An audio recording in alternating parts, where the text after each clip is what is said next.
સિક્કિમના નામચી જિલ્લામાં મોટી દુર્ઘટના. એક નિર્માણાધીન ટનલ બહાર ભૂસ્ખલન થયું છે. લેન્ડસ્લાઇડના કારણે અત્યાર સુધીમાં 7 લોકોના મોતના સમાચાર મળી રહ્યા છે.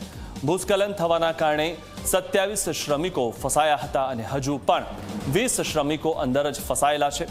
મિથેન ગેસ વિસ્ફોટ બાદના કારણે લેન્ડસ્લાઇડની શક્યતા છે. તો અંદર મિથેન ગેસના કારણે વિસ્ફોટ થયો અને જેના કારણે આ લેન્ડસ્લાઇડ થયું. તો ટનલની અંદર 1.5 કિલોમીટર સુધી જમા થયેલો હતો મિથેન ગેસ અને મિથેન ગેસ બહાર કાઢતી વખતે આ ધડાકો થયો હતો.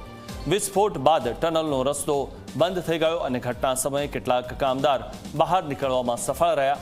ફસાયેલા શ્રમિકોને બહાર કાઢવા માટે રેસ્ક્યુ ઓપરેશન ચાલુ છે. ત્યારે મિથેન ગેસના કારણે આ ધડાકો થયો અને ભૂસ્ખલન થયું, જેમાં 7 કામદારોના મોત થયા છે.